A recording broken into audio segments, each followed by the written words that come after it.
할렐루야. 오늘도 우리의 모든 순간마다 우리와 함께 하시는 하나님과 동행하면서 승리하시는 여러분들 되시길 간절히 축복합니다. 역대 17장을 묵상합니다. 여러분 성경을 보시면 아시겠지만 열왕기서도 그렇고 이 역대기서도 그렇고 이스라엘의 왕들의 사람들에 대한 이야기가 계속해서 등장을 합니다. 오늘은 이 유다의 왕 중에서 여호사밧이라고 하는 이 왕에 대한 특별한 이야기가 이제 시작이 되죠. 이스라엘이 솔로몬 이후로 남과 북으로 나뉘었습니다. 남과 북으로 나뉘어서 각각 그 지역들을 사람들이 통치를 하기 시작을 했습니다. 북이스라엘은 하나같이 악한 사람들이 왕으로 등극을 했죠. 그래서 악한 사람들이 나와서 아주 악한 정치를 많이 하고 그 명성을 떨쳤습니다. 여로보암이라고 하는 사람으로 시작해서 아합이라고 하는 악한 왕도 있었고요. 무려 19명이나 되는 왕들이 다 지나갔는데 참 하나같이 다 못했던 사람들이죠. 하나님을 거스려서 죄악을 많이 행했던 사람들입니다. 이에 반해서 남유다는 물론 여기서도 악한 사람들이 종종 있었습니다. 그런데 르호보암을 시작해서 오늘 등장하는 여호사밧이라고 하는 사람, 그 다음에 히스기야라고 하는 왕, 또 요시야 왕 같은 이 경건하고 하나님을 경외할 줄 아는 사람들, 이 사람들이 등장을 해서 20여 명의 왕들이 이렇게 역사를 써갔습니다. 이 금방 말씀드린 이 여호사밧이라고 하는 사람, 그럼 히스기야, 요시야, 이렇게 세 명의 왕들을 남유다의 성군이다 이렇게 부릅니다. 좋은 왕들이라고 하는 뜻이죠. 이들은 왕으로 즉위하고 하나님이 보시기에 경건하고 거룩한 일을 하려고 무던히도 노력하고 애썼던 사람들입니다. 역사는 이렇게 기록을 남기죠. 악한 왕들이 있었고 또 착하고 선한 왕들이 있었다 하고 역사는 이 거짓 없이 이렇게 기록들을 남기고 있습니다. 이들이 무슨 일을 했었고 이들은 어떤 성품을 갖고 있었고 역사 속에 이 모든 것들이 남겨진 거죠. 근데 보세요, 우리의 삶도 말이죠. 우리의 삶도 남겨진다라고 하는 거죠. 꼭 종이에 어떤 책자에 남겨진 않더라도 또 우리의 삶들은 말이죠, 사람들의 기억 속에 남겨지기도 하고요. 우리의 모습, 우리의 순간들, 그래서 참 소중하지 않을까 이런 생각이 좀 들죠. 어느 누군가는 기억하고 그 가슴 속에 남겨지는 것처럼 우리의 삶의 모든 순간들이 남게 된다는 거죠. 그리고 우리 그리스도인들은 우리의 이 모습들이 말이죠, 정말 중요한 건 하나님의 생명책에 기록된다라고 하는 겁니다.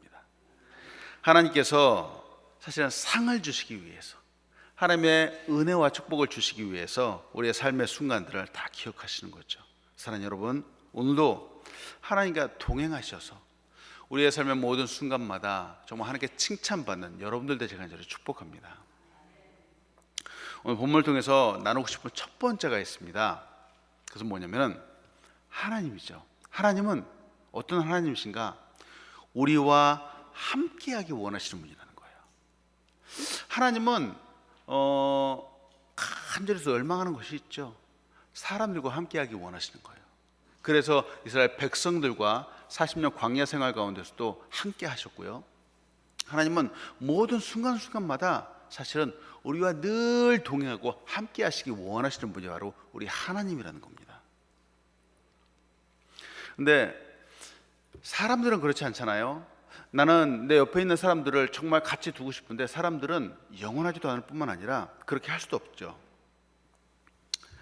근데 하나님은 우리와 함께 계시고 영원토록 떠나지 않으시죠. 바로 하나님이시죠. 오늘 본 말씀인 역대하 17장 1절부터 5절까지는 우리에게 이렇게 말합니다.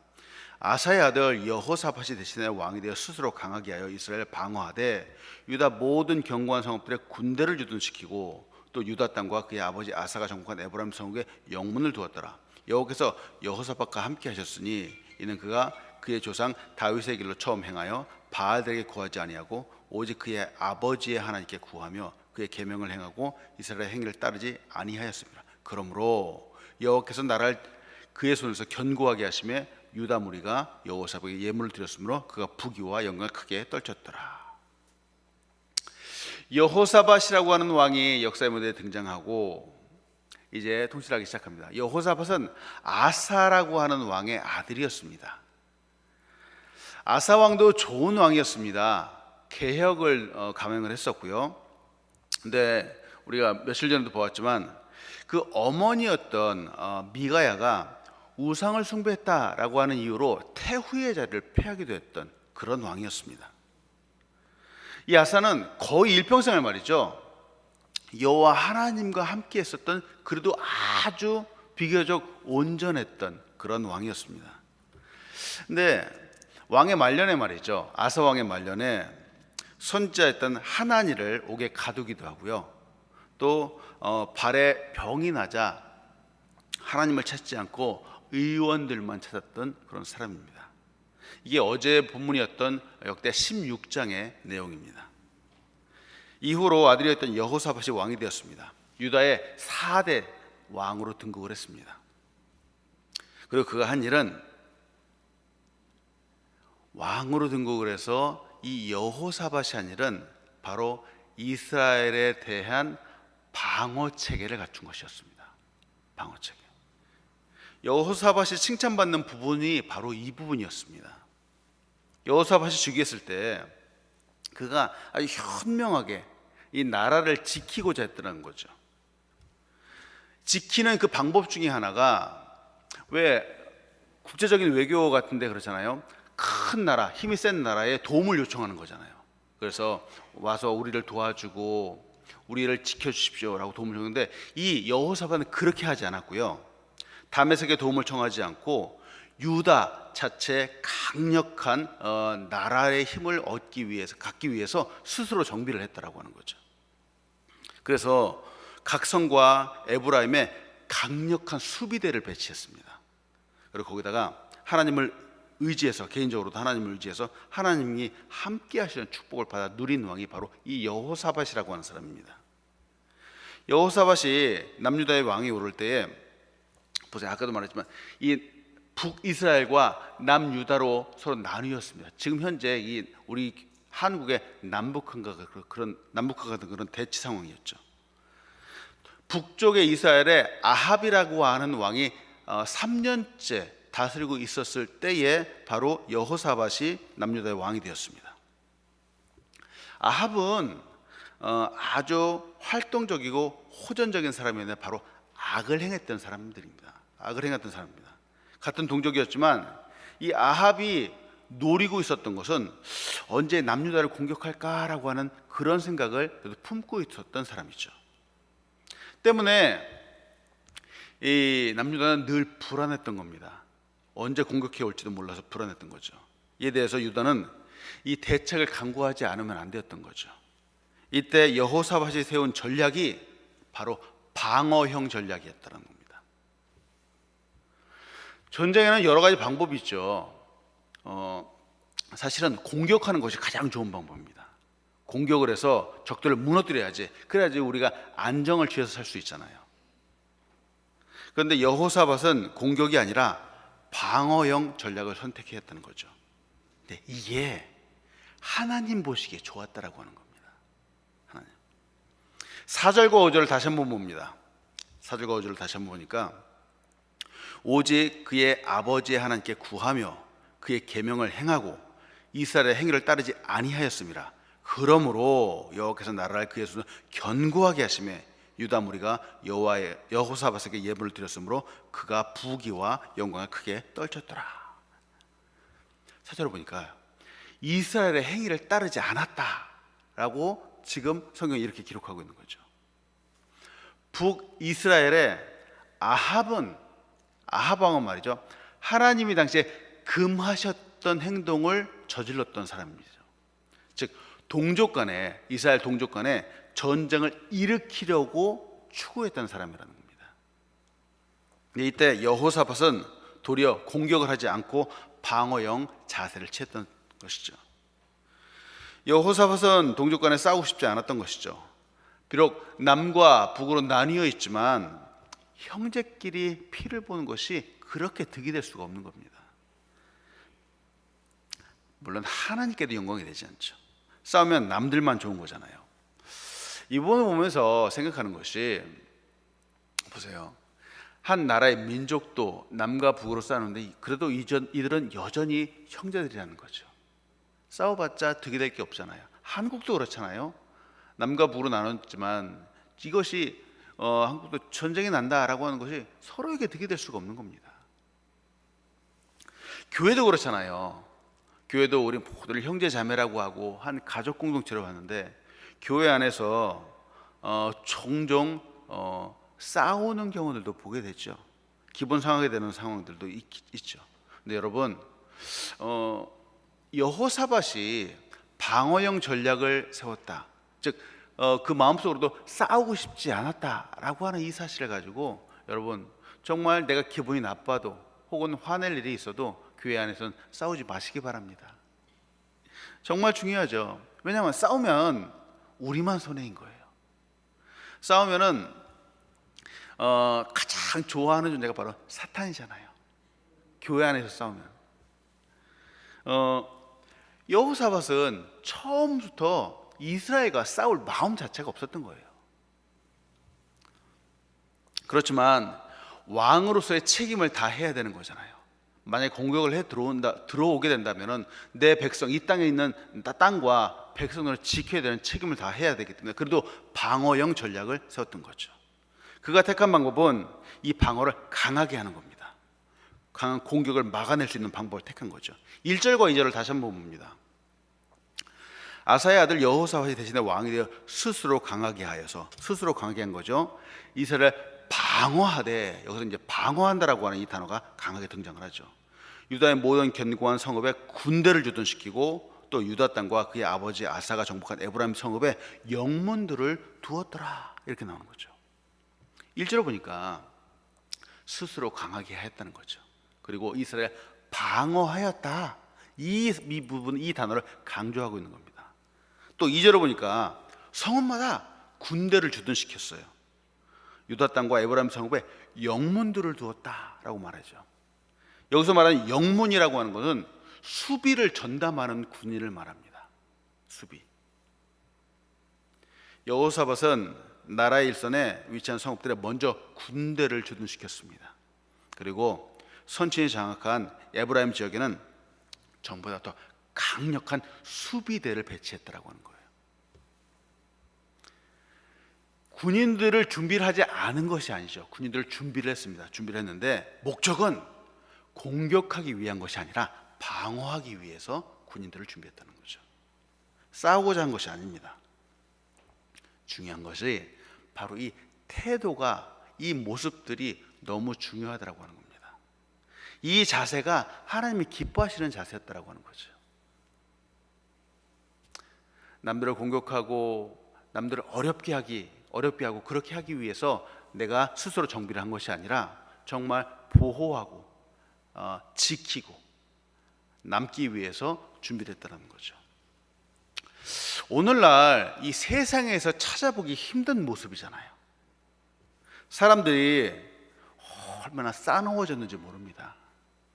얼마나 공격적이 되었는지 모릅니다. 아무것도 아닌 일에 불같이 화를 내고 말이죠. 분을 참지 못하는 그런 사회가 되어버렸죠.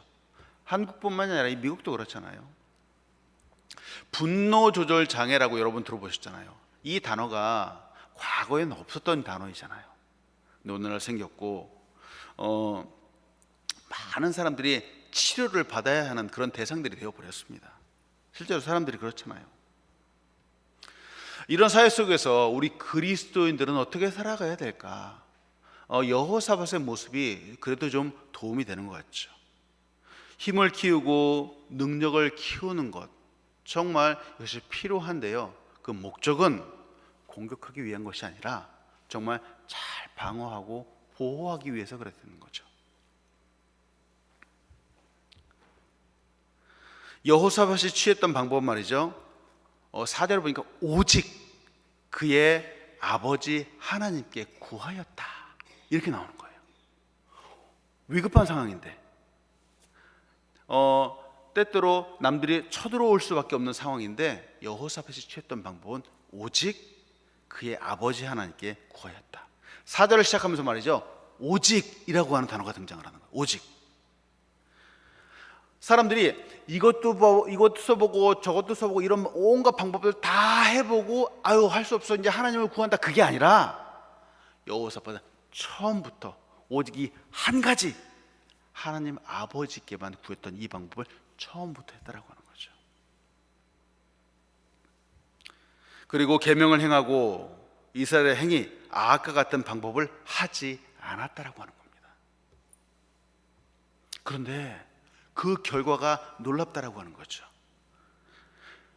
그러므로 여호와께서 나라를 그의 손에 견고하게 하셨다.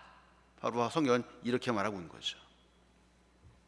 여호사밧은 아버지 왕이었던 아사의 모습을 거울 삼아서 이웃 나라들과 동맹을 맺지 않았습니다. 즉 힘 있는 나라들과 손을 내밀어서 우리를 도와주세요 하고 동맹을 맺지 않았다라고 하는 거죠. 오직 자신을 다듬고 하나님께만 도움을 요청해서 문제를 해결하는 그러한 지혜로운 정치를 했다라고 하는 겁니다. 소신 있는 정치를 한 거죠.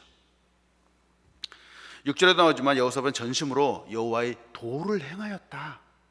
그리고 당시 이스라엘과 유다를 파고드는 바알 우상을 쫓지 아니하였고 오히려 바알 우상과 아세라 목상을 유다에서 제하여 버렸다라고 성경은 기록합니다. 백성들의 신앙 성장에 아주 큰 관심을 갖고 이를 추진하였던 것이죠. 이런 여호사밧에게 하나님께서 축복을 주신 거죠. 여호와 하나님께서 여호사밧과 함께 하셨다라고 오늘 성경은 기록하고 있는 것입니다. 3절을 다시 한번 봅니다. 3절 다시 한번 보니까 여호와께서 여호사밧과 함께 하셨으니 이는 그가 그의 조상 다윗의 처음 길로 행하여 바알들에게 구하지 아니하였다. 사랑하는 여러분, 우리 인생에도 우리의 삶에도 때때로 어떻게 해야 될까 고민되는 그런 순간들이 있을 수 있잖아요. 그랬을 때 정말 이 말씀처럼 오직 여호와 하나님만 구하고 하나님께만 간구하고 하나님만 바라보시고 하나님께 의지하는 여러분들 되시길 간절히 축복합니다. 이것이 하나님이 우리를 지키시고 축복하시는 방법이라는 것이죠. 조금 이따 말씀드리겠지만 어렵고 힘들 때 말이죠, 오직 하나님께만 구한다, 세상적으로 볼 때 이게 바보 같은 모습처럼 보일 수 있어요. 그런데 사실 이게 정말 진리 중에 진리라고 하는 것이죠. 여호사밧의 귀한 부분은 여호와 하나님을 향해서 정말 진실하게 행동을 한 거죠. 그래서 오늘 성경이 이 3절에서 기록되고 있는 것이 하나님과 함께 하셨는데 그의 모습을 뭐라고 표현하고 있냔 말이죠. 그의 모습이 마치 다윗의 처음 길과 같았다, 이렇게 표현을 한다는 거예요. 여호사밧이 하나님을 의지하는 그 모습 자체가 다윗이 처음 하나님을 의지했던 그 모습과 똑같아. 놀라운 칭찬이라는 것이죠. 그 모습이 하나님 마음에 합했던 다윗의 모습과 같았다라고 말하는 거죠. 사람을 향해서 다윗의 처음 모습과 같았다라고 하는 이 표현은 정말 기가 막힌 칭찬이라는 거예요. 최고의 칭찬이라고 할 수 있죠. 우리도 그렇잖아요. 누군가가 정말 신실하게 믿음 생활을 하고 있습니다. 믿음 생활하는 모습을 보고 사람들이 말하는 거죠. 장로님의 이 모습이 마치 다윗과 같아요. 이런 칭찬을 들으면 좀 하늘을 날아가는 것 같잖아요. 집사님, 권사님, 이 모습이 너무 신실하고요, 정말 하나님이 사랑하시는 다윗의 모습과 같아요. 그러면 최고의 칭찬이잖아요. 우리 옆에 있는 권사님들한테, 옆에 있는 분들한테 인사합시다. 권사님의 모습이 다윗과 같습니다 하고 한번 칭찬해 보십시오. 목소리가 너무 작아. 그렇잖아요.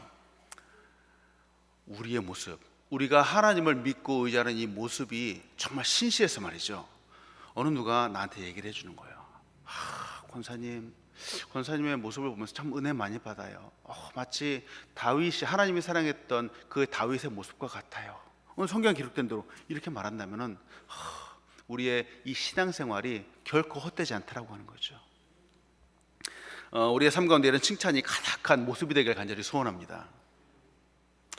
중요한 것은 이렇게 우리의 모습이 보여지는 것도 중요하지만 더 중요한 것이 있는데, 누군가가 나와 함께하고 있는가, 지금 누가 나와 함께하고 있는가 하는 모습이 더 중요하다는 거죠. 오늘 본문을 보니까 여호와 하나님께서 여호사밧과 함께하고 있다라고 하는 겁니다.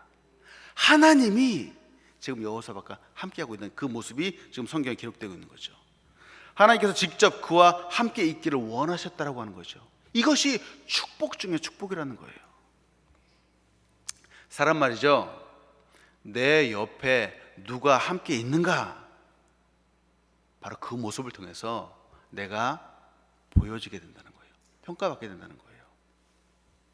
가끔 가다가 영화나 드라마에서도 등장하지만 나는 정말 정신을 딱 차리고 잘 살아보려고, 열심히 살아보려고 노력을 하는데, 내 옆에 친구들이 하는 일이 악을 행하고 놀기를 탐하는 사람들이 있는 거예요. 그러면은 나도 말이죠, 그들과 함께 있는 그냥 유유상종이라고 나쁜 사람이 되어버릴 수밖에 없는 거예요. 물론 과거에는 악한 삶을 살다가 나오려고 하잖아요. 그러면은 악의 대가를 치러야 되는 거죠.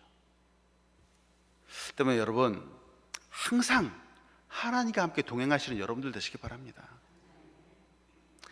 하나님이 나의 하나님이 되고, 하나님이 정말 내 삶에 개입하셔서 언제나 나와 함께 하시는 삶, 그것이 축복 중에 축복이라는 것이죠. 믿음의 사람들과 함께 하는 겁니다. 하나님뿐만 아니라 믿음의 사람들과 함께 하는 것이죠. 할 수만 있다면 정말 이 믿음의 사람들과 늘 동행하는 삶을 살아가는 것이죠. 그것이 축복이라는 것이죠. 저는 이 부분을 보면서 오늘날 믿음의 생활을 하는 우리 그리스도인의 모습을 한번 생각해 보는 것이죠. 하나님께서 나와 함께 하시고 동행하시면 그것이 정말 복된 삶이다 라고 고백할 수 있는 것이죠. 또 그렇게 되기를 원하는 것이죠. 하나님은 거룩한 분이시잖아요. 죄악이 없으신 분이기 때문에 하나님이 나와 함께 하신다.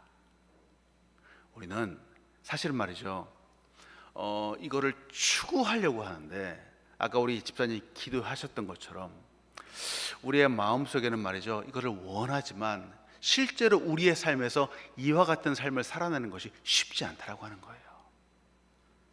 아까도 말씀드렸지만 우리의 삶은 때때로 악을 행하는 친구들이 내 옆에 있을 수도 있고, 정말 우리를 가능하면 하나님과 동행하는 길에서 벗어나게 하려는 세상의 일들이 너무나도 많다라고 하는 거죠.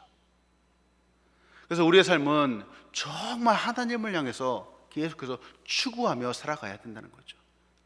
이 삶은 자동적으로 되지 않는다라고 하는 겁니다. 그래서 어떤 사람들은 여호사밧처럼, 다윗의 길처럼 하나님을 찾고 추구하는 길 정말 쉽지 않다라는 것을 알고 이것을 처음부터 포기해버리는 사람들도 있다는 거죠. 하나님을 원하기는 원하는데 하나님이 완전히 내 삶에 개입하실까 봐 두려워하는 사람들도 있다라고 하는 겁니다. 그러나 정말 중요한 것은 그 삶이 복된 삶이고, 이 삶이 복된 삶이라는 걸 하나님이 너무나도 잘 아셔서 하나님이 우리를 포기하지 않으신다라고 하는 거죠. 하나님은 그래서 끝까지 우리를 선한 길로 인도하시려고 노력하시는 분이 하나님이시라는 거죠. 하나님은 당신의 사람과 함께 하시기 원하시는 분입니다. 하나님은 우리 친구가 되기 원하시는 분이죠. 하나님은 우리를 영원히 사랑하시는 아버지가 되시기 원하시는 분이라는 거죠. 우리가 잘 알고 있는 시편 23편 4절은 우리 이렇게 말합니다. 내가 사망의 음침한 골짜기로 다닐지라도 해를 두려워하지 않을 것은 주께서 나와 함께 하심이라. 주의 지팡이와 막대기가 나를 안위하시나이다. 인생의 어려운 순간에 있습니다. 근데 세상의 친구들은 어려운 순간들에 다 떠나가지만 보세요. 사망의 음침한 골짜기로 다닐지라도 두려워하지 않을 수 있는 이유는 여호와 하나님이 나와 함께 하시기 때문이라는 거죠. 하나님이 함께 하시고자 하시는 이유는 바로 이런 순간들에 우리를 도와주시고 힘을 주시기 원해서는 거죠. 여호사밧에게 부귀와 영광을 주셨던 것처럼 우리에게 힘을 주시고 구원을 주시고 위로와 평강을 주신 하나님, 이 하나님을 의지하고 오늘도 하나님의 손 붙잡고 함께 가시는 여러분들 되시길 간절히 축복합니다. 마지막으로 나누고 싶은 두 번째는, 하나님은 어떤 분이신가? 자기를 찾고 구하는 사람에게 진정한 축복을 주시기 원하시는 분이 바로 우리 하나님이시라는 거죠. 하나님은 자기를 찾는 자들에게 상 주시는 이시잖아요. 하나님은 축복을 주시기 원하시는 분입니다. 하나님이 주시는 축복이 진정한 축복이라는 거죠. 진정한 축복. 세상에 줄 수 없습니다. 이것을 받으면 모든 것이 채워지는 것 같다는 거죠. 오늘 본 말씀인 역대하 17장 7절부터 9절까지는 우리에게 이렇게 말합니다. 그가 왕 위에 있은 지 3년에 그의 방백들 벤하일과 오바댜와 스가랴와 느다넬과 미가야를 보내어 유다 여러 성읍에 가서 가르치게 하고, 또 그들과 함께 레위 사람 스마야와 느다냐와 스바냐와 이름도 어렵네요. 아사엘과 스미랴과 여호나단과 아도니아와 도비야와 도바도니아와 등 레위 사람들을 보내고, 또 저희와 함께 제사장 엘리사마와 여호람을 보내었더니 그들이 여호와의 율법책을 가지고 유다에 가르치되 그 모든 유다 성읍들로 두루다니며 백성들을 가르쳤더라. 여호사밧이 왕이 되었습니다. 그리고 놀라운 일을 행하는데요. 왕이 된 지 3년이 지났는데 3년 후에 5명의 방백들을 유다 성읍에 보냅니다. 그리고 이 백성들을 가르치기 원했던 거죠. 백성들을 교육시키기 원했던 겁니다. 이 방법 자체가 너무 지혜롭다라고 하는 거죠. 백성들을 가르치고 교육시킨다. 사실 이것은 백성들을 가르친다라고, 이건 값어치로 계산을 할 수 없는 귀한 일인데요. 또 여기서 방백은 지방 장관을 말합니다. 그들과 함께 9명의 레위인들, 또 2명의 제사장들을 함께 보낸다라고 하는 거예요. 왜 레위인들을 보내고 제사장들을 보냈을까? 사람들을 갖다 교육시키기 위해서는 대학교 학장이나 정말 이 학자들을 보냈을 텐데, 물론 당시에 많이 공부한 사람들은 물론 레위인들의 제사장들일 텐데, 오늘날로 말하면 목사님들을 보냈던 거죠. 사람들을 가르치고 교육시키는데 그 교과서가 하나님의 말씀이었다는 거죠. 하나님의 말씀. 여호와의 율법을 가르치고 배우게 하고 지키게 하였습니다. 당시 율법은 토라라고 하는데요, 바로 모세 오경이었죠. 당시의 나라의 정세가 북이스라엘로 나눠져 있고 금방이라도 쳐들어올 수 있는 전쟁에 촉발할 수 있는 그런 시기였는데 말이죠. 여호사밧은 백성들에게 전쟁의 기술을 가르친 게 아니었었고요, 무기를 잘 갖추라고 한 것도 아니었었고요, 싸움에 이기는 전략을 알려준 것도 아니었었습니다. 또 돈을 많이 벌고 잘 살라고 새마을 운동을 가르친 것도 아니었었고요. 교육을 시킬 수 있는 사람들을 보내었는데 그들이 사람들을 가르친 것은 하나님의 말씀이었다라고 하는 거예요. 이상하잖아요. 세상에는 이 당시에 이 사회도 그렇고 공부해야 될 것, 배워야 될 것, 알아야 될 것이 너무나도 많은데 왜 하필이면 하나님 말씀을 가르치는 거죠. 오늘날도 학생들이 얼마나 많은 공부를 해야 되는지 모릅니다. 초등학교를 나오면은 중고등학교에서도 많은 공부를 하고요, 대학을 가죠. 근데 그것도 모자라 대학원을 가고요, 또 박사학위까지 공부를 합니다. 그것도 모자르죠. 실질적인 결과나 실적을 만들어내기 위해서 개인적인 공부를 또 해야 되고요, 언어 공부도 해야 되고요, 사업을 하는 분들은 주식, 경제의 흐름 이런 것들도 또 개인적으로 공부를 해야 되는 거죠. 세상에 세상에서 이 배워야 되는 것 끝이 없습니다. 한도 끝도 없습니다. 끝이 보이지 않는 거죠. 이렇게 많이 배우면 돈도 잘 벌고 잘 살아야 되는데 그렇지 않다는 거죠. 사람들도 알아야 되고 또 컴퓨터 같은 이런 기술들도 기계를 잘 다루는 방법도 배워야 하고 참 끝이 없습니다. 여호사밧이 왕으로 있었던 당시의 문화가 지금과는 많이 달랐겠지만 거기도 삶에 필요한 여러 가지 배움들이 있었겠죠. 그런데 다른 여러 학문보다도 그가 추구했던 것은, 그가 백성들에게 널리 가르치고 백성들이 알기 원했던 것은 바로 하나님의 말씀이었다는 거예요. 여호와의 율법이었다는 거죠. 우리는 이 부분을 보면서 여호수아 1장을 생각하게 되죠. 여호수아 1장에 하나님이 바로 여호수아에게 명령을 하잖아요. 강하고 담대하라. 내가 그대 조상의 맹세에 그들에게 주리한 땅을 이 백성에게 차지하게 하리라. 오직 강하고 담대하라. 그러면서 하나님이 여호수아에게 말씀하는 거죠. 나의 종 모세가 내게 명령한 그 율법을 다 지켜 행하고 좌로나 우로나 치우치지 말라. 그러면서 1장 8절에 그러잖아요. 이 율법책을 너의 입에서 떠나지 말게 하며 그것을 주야로 묵상하라. 가나안 땅에 들어가서 그들과 전쟁을 해서 땅을 차지해야 되는 여호수아인데, 바로 전쟁에 이겨야 되는 승리의 비결을 알려주셔야 되는데, 하나님은 그것이 아니라 율법책을 너의 입에서 떠나지 말게 하라 라고 하나님 말씀을 주셨다라고 하는 거죠. 힘을 키우고 전쟁의 기술을 익혀도 모자란 판에 말씀을 묵상하고 암송하고 있다는 거죠. 아까도 말씀드린 이런 방법이 세상의 기준에서는 마치 바보와 같다는 거죠. 세상 사람들은 절대 이렇게 하지 않죠. 온갖 이길 수 있는 전략들을 공부하고 연구하고 계획을 짜고 물자를 준비하죠. 그런데 여러분, 성경에 많이 나와 있는데요, 실제로도 정말로 이 세상 사람들과 성경에는 전쟁을 해보면 말이죠, 하나님의 말씀을 붙잡고 있는 사람들, 세상 사람들이 바보라고 말하는 이 하나님의 사람들, 그래도 하나님 말씀을 꼭 붙잡고 있는 사람들이 실제로 전쟁을 하면 승리를 하더라는 겁니다. 말이 안 되잖아요. 하나님을 의지하고 말씀을 묵상하는 사람에게 하나님이 승리를 주신다라고 하는 거죠. 하나님이 우리 대신 싸우시고 승리하시고 우리에게 놀라운 승리를 주시는 하나님이라는 사실을 믿으시기 바랍니다. 여호사밧이 바로 이 승리의 비결을 알았던 것 같습니다. 이것이 바로 영적인 축복이라는 사실을 알았던 것이죠. 그래서 오직 하나님께만 구했다는 거죠. 하나님의 말씀, 계명을 바로 사람들에게 가르치고 자기 자신도 그것을 의지했다는 거죠. 세상 사람들과 같이 했던 그 방법을 따르지 않고 그 방법을 추구하지 않았다라고 하는 겁니다. 결과는 비록 힘이 없어 보이지만 하나님을 의지하던 그 사람이 이기더라는 겁니다.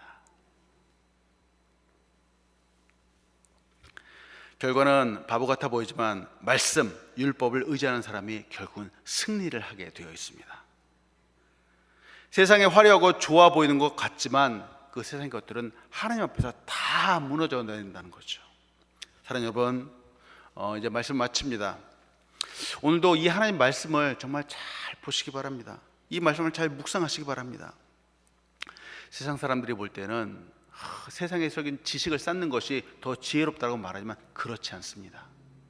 하나님의 말씀이 이 세상의 지식과 지혜보다 비교할 수 없을 만큼 높은 고차원적인 지혜라고 하는 것이죠. 하나님께서 여호수아에게 말씀을 주셨다면, 하나님께서 또 여호사밧에게 말씀을 주셨다면, 그리고 오늘날 우리에게 이 말씀을 주셨다면, 이것은 이 말씀 말이죠, 아무리 시대가 변해도 결코 변하지 않은 하나님의 힘과 능력과 승리가 된다는 사실을 여러분 믿으시기 바랍니다. 오늘도 이 말씀을 의지해서 승리해서 하나님께 영광을 올려드리고 우리의 삶의 모든 순간마다 하나님과 함께 동행하시는 여러분들 되시기 간절히 축복합니다. 기도하겠습니다.